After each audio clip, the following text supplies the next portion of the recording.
In both Fascist Italy and The Handmaid's Tale, we see heavy use of propaganda to brainwash people. This solidifies the control of oppressive regimes. This is a picture of a popular piece of propaganda that Mussolini used to glorify fascism and persuade the Italian people. The writing reads, Primo libro del fascista. It means the first book of fascism. Mussolini and his regime used posters, films, and state-controlled media to shape how Italians viewed their country and other countries as well. This created loyalty to the regime. This quote reads, They show us only victories, never defeats. Who wants bad news? This quote captures the essence of propaganda. The regime in Gilead wants people to keep their hopes up. They're attempting to control the way their people think, and it's a blatant use of propaganda. The regime in this Handmaid's Tale has also used other propagandas like fake religious quotes to control individuals. This is all used to control the way people think and lessen the chance of people going against their respective regimes. In Fascist Italy, Mussolini's regime imposed a state-sponsored patriarchy. The regime also glorified traditional gender roles. Women's worth was soon tied to motherhood, and Mussolini viewed it as essential for national strength. They would deny political or public rights. This is a picture of a book on how fascism ruled women. Fascism seems to have strong ties with oppressing women. The quote on the right reads, From each says the slogan, according to her ability, to each according to his needs. The quote in The Handmaid's Tale was said to have come from the Bible, but it actually came from Karl Marx's writings. This slogan is used to exploit women in Gilead. It suggests that women are doing their duty of being childbearers, while their personal freedom is actually thrown out the window and disregarded. This is very similar to Mussolini and Italy. Both regimes completely tied a woman's worth to childbearing and motherhood. In Nazi Germany, the regime sought to create one sole master race, and they did so through strict control over reproduction. Germany implemented policies like the Lebensbau program. This encouraged the reproduction of Aryan women, and they sterilized the other women that were deemed unfit. Women were just seen as vessels for the next great generation and a way to create a sole master race. This is a picture from the Lebensbau program and shows nurses caring for the Aryan children. This quote reads, We are two-legged wombs, that's all, circuit vessels, ambulatory chalices. It dehumanizes women. Women are stripped of their bodily autonomy and are forced to reproduce just like in Nazi Germany.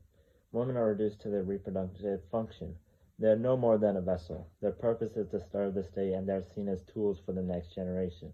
Both Germany and Gilead used reproduction control to try and create a new population that they deemed fit. In Nazi Germany, youth were heavily indoctrinated to support the Nazi regime. The Hitler Youth and League of German Girls are prime examples of this. These organizations instilled Nazi ideology and they taught young boys and girls to worship Hitler. They were taught the idea of a master race and racial purity. They also shaped them into future soldiers and supporters of the state. This is a picture from the Hitler Youth. In the picture, they look really happy to be next to Hitler. They have been taught to like him. This quote is from Aunt Lydia, and it reads, You are a transitional generation, said Aunt Lydia. It is the hardest for you. We know the sacrifices you are being expected to make. It's hard when men revile you. For the ones who come after you, it will be easier. They will accept their duties with willing hearts. She did not say because they will have no memories of any other way. Aunt Lydia is telling the handmaids that it will be easier for the younger generation to submit to the patriarchy because they will not know any better. This is very similar to the Hitler Youth and League of German Girls. None of these kids will know any better. They'll be firmly indoctrinated in the regime's beliefs. Gilead ensured this by using odds to condition the younger generation to accept the regime's control over their lives. Both Germany and Gilead shapes the youth to ensure loyalty and control over future generations. Francoist Spain refers to the fascist regime that ruled Spain until the 1970s. The regime took power just before World War II and after the Spanish Civil War. The regime was known for its brutal oppression. Uniquely, the regime used its deep ties with the Catholic Church to justify its oppression. In The Handmaid's Tale, we see something similar. On page 88, it reads, The commander, as if reluctantly, begins to read. He isn't very good at it. Maybe he's merely bored. It's the usual story. The usual stories. God to Adam, God to Noah. Be fruitful and multiply and replenish the earth. Then comes the moldy old Rachel and Leah stuff we had drummed into us at the center. This quote is very representative of how Gilead uses religion and the Bible to justify their horrible handmaid system, along with their whole system of oppression. Like many fascist regimes, Francoist Spain had their own secret police. This group was called the Political Social Brigade, or abbreviated to BPS in Spanish.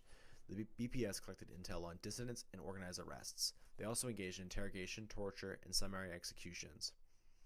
On page 169, it reads, "Right in front of us, the van pulls up. Two eyes in gray suits leap from the opening double doors at the back.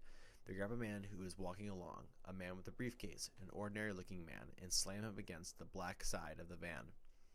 Just like the BPS, Gilead's system of eyes gather intelligence and also carry out arrests of dissidents and other political enemies. And like in fascist Spain, they also engage in torture and interrogation for information." Imperial Japan was famous for its suppression of dissent. The regime controlled every aspect of someone's life, from politics to their personal beliefs. Anybody that opposed the Emperor of Japan's expansion goals would be executed. Japan utilized propaganda, constant surveillance, and harsh punishment to maintain their control. They created a society in which dissent no longer existed. This is a picture of the Japanese army, and they would kill anybody that would speak out against the regime. The quote by Alfred reads, "There were marches, of course, a lot of women, and some men, but they were smaller than you might have thought. I guess people were scared. And when it was known that the police or the army or whoever they were would open fire, almost as soon as any of the marches even started, the marches stopped." This shows the control that Gilead had over the people, and it was very similar to Japan. Just like Japan, Gilead police would open fire on the protesters and those that spoke out against their beliefs. The regime might send women who resist to the colonies or Jezebels. They can also just execute them. This gives Gilead a large amount of power over individuals. All of these can also apply to Japan as well.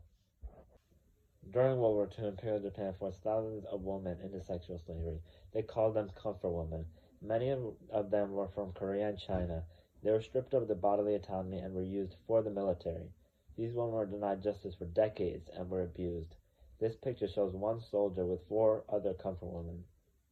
This quote by Alfred represents them in Gilead. It reads, "I need to go to it. I'm counting in my head now, seconds, not minutes. It's over there," he nods. "What if someone stops me? Just show them your tag," he says. "It'll be alright. They'll know you're taken."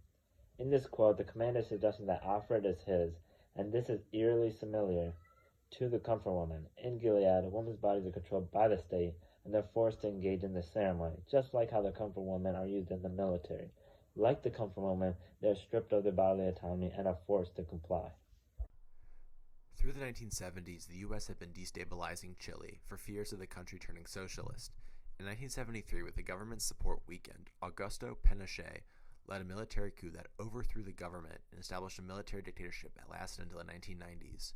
This parallels how Gilead rose to power. It was after the catastrophe when they shot the president and machine-gunned the Congress, and the army declared a state of emergency, page 174. Through a military coup, Gilead wiped out the federal government in order to declare a state of emergency and give power to the military. Similarly, in Chile, the military also used violence against the federal government. In a fight to capture the president, the Chilean Air Force bombed the presidential palace and stormed it, prompting the president's suicide and the end of the country's democracy. Once in power, Augusto Pinochet started reverting to traditional roles for women. By enabling discrimination against women and treating women like a secondary workforce, the Pinochet regime discouraged women from participating in the labor force and public life, promoting their return to family life. While much more outright, we see a similar push for traditional values for women in The Handmaid's Tale. After the coup, Ofrit is at work when her boss comes in on page 176 and says, "I have to let you all go," he says. "It's the law. I have to let you all go." He says this almost gently, as if we were wild animals, frogs he caught in a jar, as if he were being humane. "Or being fired," I said. I stood up. "But why?" "Not fired," he said. "Let go. You can't work here anymore. It's the law." Following the military coup in The Handmaid's Tale, the new Gilead government also forced women back into the home. Unlike Chile, the new government made it law and barred women from the workforce and used the actual military to enforce this.